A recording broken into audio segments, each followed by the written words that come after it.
പ്രിയരെ, ഞാൻ നിതീഷ് മായത്ര. നമ്മൾ ആരാധനാലയങ്ങളിൽ വഴിപാടുകൾ നേരാറുണ്ട്. ഇത് എങ്ങനെയാണ് നമുക്ക് നടന്ന് കിട്ടുക, അല്ലെങ്കിൽ അതിൻ്റെ പിന്നിൽ പ്രവർത്തിക്കുന്ന രഹസ്യം എങ്ങനെയാണെന്ന് നോക്കിയാലോ?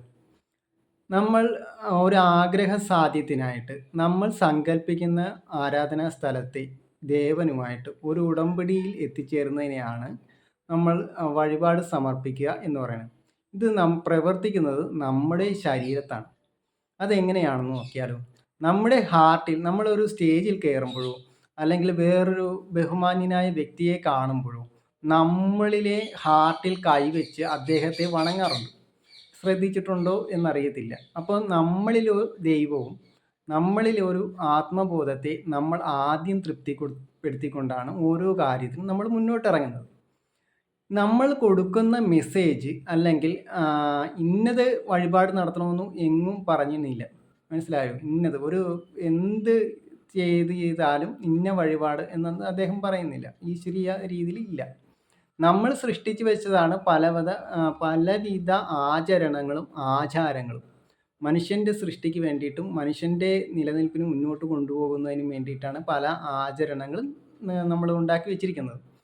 അപ്പോൾ നമ്മളിലെ കൊടുക്കുന്ന മെസ്സേജ് നമ്മുടെ മനസ്സിനെ നമ്മളെ തൃപ്തിപ്പെടുത്താൻ കൊടുക്കുന്ന മെസ്സേജ് നമ്മുടെ ഹൃദയത്തിൽ നിന്നും നമ്മുടെ ബോധ മനസ്സിലേക്ക് ആണ് ആദ്യം ആ മെസ്സേജ് പോകുന്നത്. അത് ഉപബോധ മനസ്സിലാണ് ഈ വഴിപാട് കിടക്കുന്നത്. അതായത് ആ വ്യക്തിയുടെ ഉപബോധ മനസ്സിലാണ് ഈ വഴിപാട് കിടക്കുന്നത്.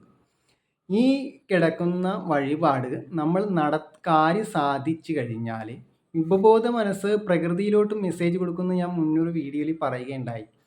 അപ്പോൾ ഉപബോധ മനസ്സിൻ്റെ ആ പ്രകൃതിയിൽ അത് അതിനുള്ള ക്രിയേറ്റിവിറ്റി നടന്നു കഴിഞ്ഞാൽ അത് പ്രകൃതി നമ്മളിലേക്ക് അതിൻ്റെ ഗുണങ്ങൾ എത്തിച്ചു തരികയും അത് നമ്മളിൽ അനുഭവമാകുകയാണ് ചെയ്യുന്നത്. ഈ അനുഭവമാകുന്ന ആ വസ്തുതയെ നമ്മുടെ ഉപബോധ മനസ്സിൽ നിന്ന് മായ്ച്ചു കളയേണ്ടതുണ്ട്. അതായത് സൃഷ്ടി സ്ഥിതി സംഹാരമെന്ന് ഞാനൊരു ഇതിൽ പറഞ്ഞു. സൃഷ്ടിക്കുക എന്ന് പറയുന്നത് നമ്മുടെ ആവശ്യങ്ങളെ സൃഷ്ടിച്ചു. സ്ഥിതി ചെയ്യുക നമ്മൾ ആഗ്രഹം കൊണ്ടു നടന്നു. സംഹരിക്കുക ആ ആഗ്രഹത്തെ നടന്നു കഴിഞ്ഞ് അതിനെ ഇല്ലാതാക്കേണ്ടതുണ്ട്. അപ്പോൾ ഉപബോധ മനസ്സിൽ ഈ കാര്യം കിടപ്പുണ്ട്. ആ കിടക്കുന്ന വസ്തുത നമ്മൾ മറന്നു പോയി കഴിഞ്ഞാൽ അതവിടെ ദുഷിക്കാൻ തുടങ്ങും. അപ്പോൾ അതിൽ നിന്ന് നെഗറ്റീവ് എനർജി പ്രോസസ്സ് ചെയ്യുകയും നമ്മൾ നിൽക്കുന്ന സ്ഥലത്തും നമ്മളിലും അത് പ്രകടമാവുകയും ചെയ്യും. തടസ്സങ്ങളായിട്ടും പലവിധ ദോഷങ്ങളായിട്ടും നമ്മളിലേക്ക് ഭവിക്കുക. അതായത് നമ്മുടെ ശരീരത്തെ തന്നെ ദൂഷിപ്പിക്കാനും സാധ്യതയുണ്ട്. അതുകൊണ്ട് ആഗ്രഹം നടന്നു കഴിഞ്ഞാൽ നമ്മൾ ആ വഴിപാട് അവിടെ ഏതാണോ നടത്തിയത് നമ്മുടെ മനസ്സിൽ നിന്നും ഉപബോധ മനസ്സിൽ നിന്നും മാറ്റേണ്ടതുണ്ട്. ഈ ഉപബോധ മനസ്സിൽ നിന്നും മാറ്റിയില്ലെങ്കിലാണ് ഇങ്ങനെയുള്ള പ്രശ്നങ്ങൾ ഉണ്ടാകുക. അപ്പോൾ നമ്മൾ ദുഷിച്ച ഇത് നടന്നു കഴിഞ്ഞിട്ട് ഏതെങ്കിലും രീതിയിൽ മറന്നു പോയാൽ നമ്മളെ വരുമ്പോഴത്തേക്കും നമ്മൾ ഓരോ സ്ഥലത്ത് പോയി അതിൻ്റെ കാരണങ്ങൾ കണ്ടെത്താറുണ്ട്. അപ്പോൾ അങ്ങനെയുള്ള ആൾക്കാരും നിലവിലുണ്ട്, ഇത് കാണിച്ചു കൊടുക്കുന്ന ആൾ. അപ്പോൾ ബോധം പല രീതിയിൽ നമ്മളിലേക്ക് ഈ മുടങ്ങിയ വഴിപാട് ഏതാണെന്ന് പല രീതിയിൽ പ്രകൃതി തന്നെ നമ്മളിലേക്ക് കാണിച്ചു തരും. അതാണ് പ്രകൃതിയുടെ മാജിക് എന്ന് പറയുന്നത്. അപ്പോൾ നമ്മൾ എന്തുകൊണ്ടാണ് ഇതിങ്ങനെ ബോധതലത്തിൽ കിടക്കുക? ഇതിനെയാണ് ചിത്രഗുപ്തനെന്നും അല്ലെങ്കിൽ കാലത്തിൽ നമ്മുടെ പ്രകൃതിയുടെ സമയത്തിൽ ഇത് രചിക്കപ്പെട്ട് കിടക്കും. ഇതിനെയാണ് കാലൻ എന്ന് പറയുന്നത്.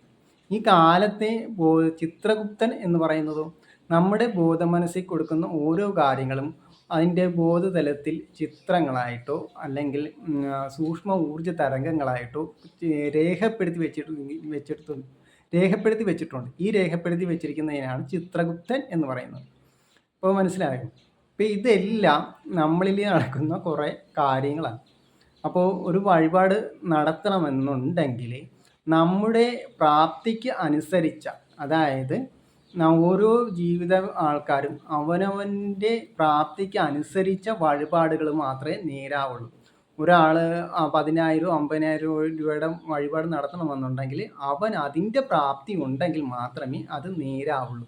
ഇല്ലെങ്കിൽ അവരൊരു തിരിയോ വിളക്കോ എന്തെങ്കിലും നമ്മൾ സൃഷ്ടിച്ച ആ ആചരണത്തിൽ ഏതെങ്കിലും ഒരു കാര്യം വെച്ചുകൊണ്ട് നമുക്ക് ആ വഴിപാട് നടത്താവുന്നതാണ്. ഇതിന് ഫലവും വലിയ രീതിയിൽ നടത്തുന്നതിന് ഫലവും ഏകദേശം ഒന്ന് തന്നെയാണ്. അതുകൊണ്ടാണ് അവനവൻ്റെ പ്രാപ്തിക്കനുസരിച്ചാണ് അവർ വഴിപാട് നടത്തേണ്ടത്. അപ്പോൾ ഓരോ ബോധതലത്തിനും അവനവന് പ്രാപ്തി ഉണ്ടാകും. അതനുസരിച്ച് വേണം ചെയ്യാൻ. ഇത് ചെയ്തില്ലേൽ വലിയ വിഷയമൊന്നുമില്ല. ചെയ്തിട്ട് നടത്താതിരുന്നാൽ അത് നമ്മുടെ ശാരീരിക പ്രവർത്തനങ്ങളെ ഇത് ബാധിക്കുന്നതാണ്. അപ്പോൾ ഇതൊരു അറിവായിട്ട് കാണുമെന്ന് കരുതി നിർത്തുന്നു. നമസ്കാരം.